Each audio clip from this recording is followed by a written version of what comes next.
Are you a worrywart like I used to be? Maybe you're worried about your health. Maybe you're worried about money. Maybe you're worried about a relationship. Maybe you're worried about your future. Or maybe you're worried about something that hasn't even happened yet. Over the years, I've learned that worrying and problem solving are not the same thing. In fact, they're often complete opposites. One Bible verse that has stayed with me for many years comes from Matthew 6:27. Can any one of you, by worrying, add a single hour to your life? When I first really thought about that verse, I realized the answer was obvious. No. Worrying has never solved a problem for me. It has never improved my health. It has never paid a bill. It has never fixed a relationship. It has never changed the past. Now, that doesn't mean we should ignore problems. Trusting God doesn't mean sitting on the couch and doing nothing. But there's a huge difference between taking action and simply worrying. And that's what I want to talk about today. One reason worry is so dangerous is because it feels useful or productive. When we're worrying, we often feel like we're doing something. We're thinking, we're analyzing, we're imagining outcomes, we're trying to prepare. But many times, we're simply replaying the same fears over and over. Nothing is changing, nothing is being solved. We're just mentally running in circles. I know I've done that many times.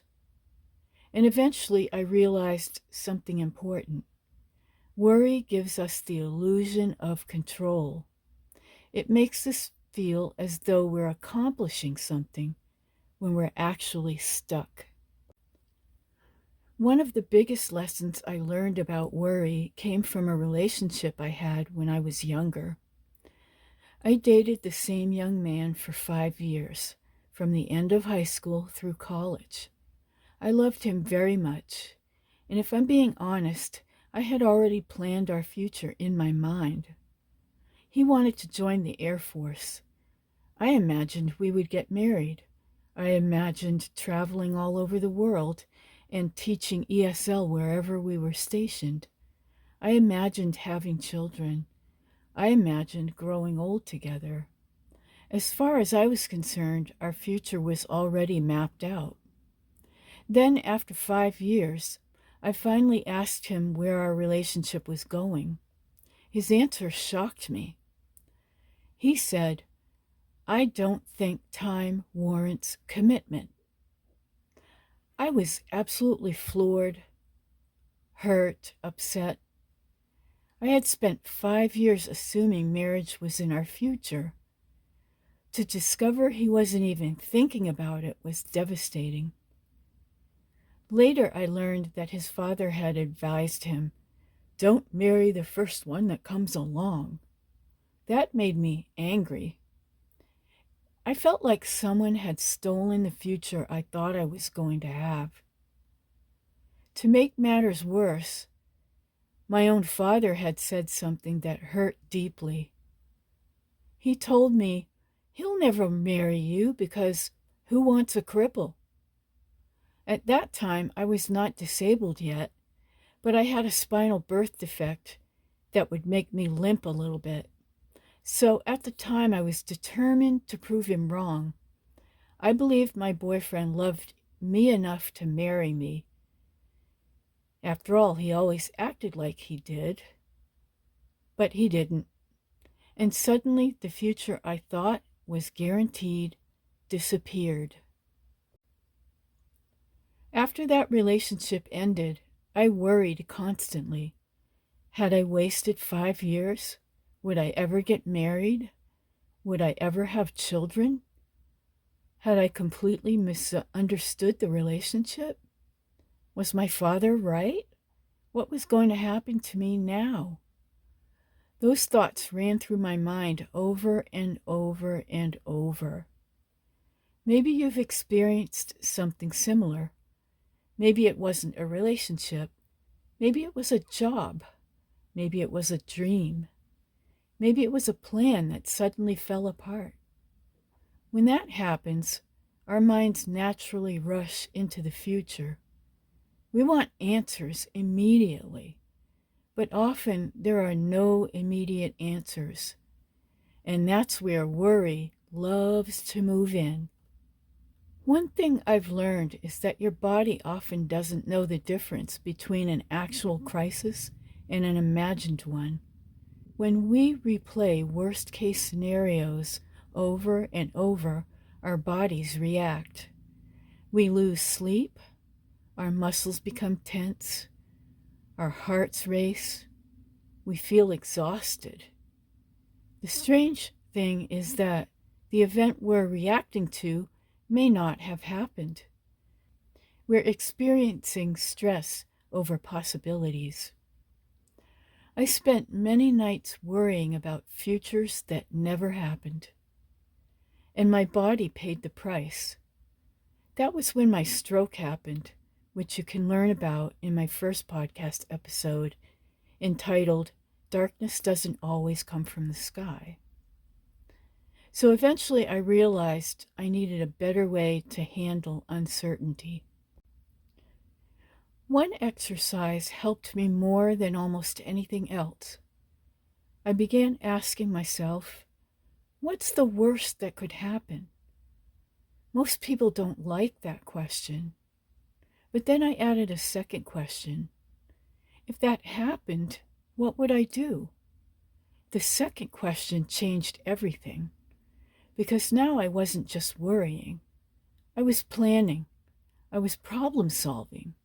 I was identifying options. I was identifying resources. I was identifying next steps. Many times I discovered I had more choices than I thought. Sometimes I discovered the worst case scenario wasn't very likely. And sometimes I discovered that even if the worst happened, I would find a way through.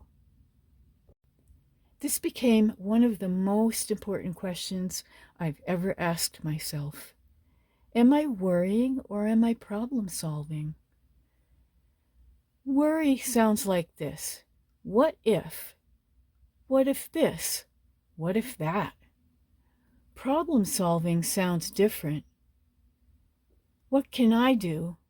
Who can help? What resources are available? What is my next step? One keeps us stuck. The other moves us forward. Whenever I catch myself mentally spinning in circles, I try to ask that question. Am I worrying or am I problem solving? Looking back, many of the things I worried about never happened the way I imagined. I worried that losing that relationship meant my future was ruined. It wasn't. My future was simply different than I expected. I've seen that pattern repeat itself many times in life. The future I imagine is rarely the future that actually arrives. Life kept surprising me, sometimes for better, sometimes for worse, but rarely exactly the way I imagined. Another lesson I learned is that not everyone is the right person to discuss your worries with. Some people are excellent listeners. Some people encourage. Some people help us think more clearly. But others make us feel worse. They criticize. They might increase our anxiety.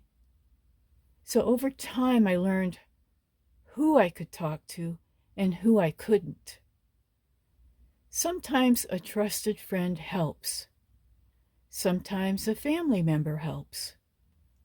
Sometimes people online who have gone through similar situations can help.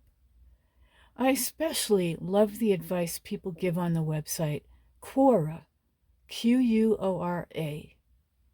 Other people have the same worries we have.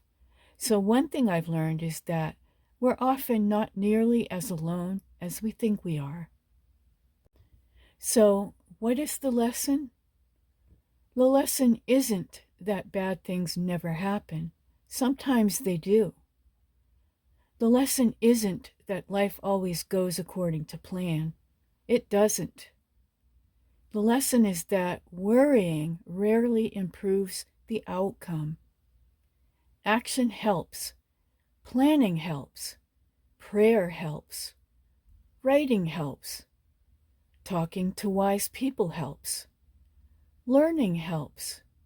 But worry by itself doesn't solve much. So this week, I'd like to challenge you to ask one simple question whenever you catch yourself worrying. Am I worrying or am I problem solving? Because while worrying has never added an hour to my life, problem solving has often made those hours much better. So remember the question Jesus asked in Matthew 6:27. Can any one of you, by worrying, add a single hour to your life? Now, here are some journal questions for you to think about.